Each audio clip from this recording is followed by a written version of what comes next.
తాజా వార్తలు వార్తా కథనాల కోసం సబ్స్క్రైబ్ చేయండి స్వేచ్ఛ TV freedom of voice.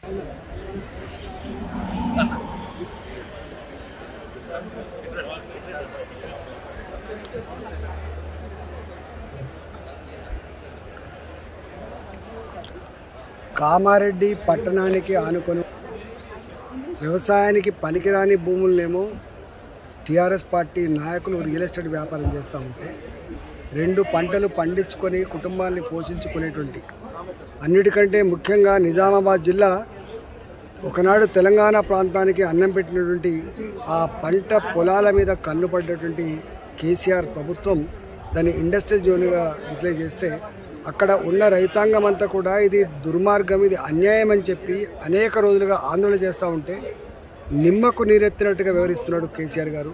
Nero చక్రవర్తిలాగా వ్యవహరిస్తున్న కేసీఆర్ గారు ఇవాళ ఆ 8-9 గ్రామాల ప్రజానికానికి తోడుగా ఇవాళ ఎల్లారెడ్డి మాజీ శాసనసభ్యుడు ఏనుగు రవీందర్ రెడ్డి గారు, అదేవిధంగా భారతీయ జనతా పార్టీ శాసనసభ్యుడు రఘునందన్ రావు గారు ఆ రైతుల సమక్షంలో అక్కడ దీక్షలో కూర్చుంటే రైతుల మీద దౌర్జన్యం చేసి రైతుల రక్తాన్ని కళ్ళ చూసి ఇవాళ చేతులు కొట్టి కాళ్ళు కొట్టి దౌర్జన్యం చేస్తూ ఉన్నారు. కలెక్టర్ ఇంతవరకు ఆయన కూడా ఒక చక్రవర్తిలాగా కలెక్టర్ కనీసం ప్రజల దగ్గరికి వచ్చి మీ బాధ ఏంది నేను నివేదిస్తా ప్రభుత్వానికి అని చెప్పాల్సిన కలెక్టర్ గారు కలెక్టర్ ఆఫీసులోనే కూర్చొని ప్రజల్ని వాళ్ళ గంజిలీగలక తీసేసే పద్ధతి ఇది అత్యంత దుర్మార్గం. దీన్ని నేను తీవ్రంగా ఖండిస్తూ ఉన్నాం. తప్పకుండా ఆ 8 గ్రామాల రైతాంగానికి తోడుగా భారతీయ జనతా పార్టీ అండగా ఉంటుందని చెప్పి మనవి చేస్తూ ఉన్నాం. అవసరమైతే నిజామాబాద్ జిల్లా పార్టీ యంత్రాంగం అంతా కూడా వాళ్ళ ఉద్యమాలకి తోడుగా అండగా ఉంటామని చెప్పి తెలియజేస్తా ఉన్నాం.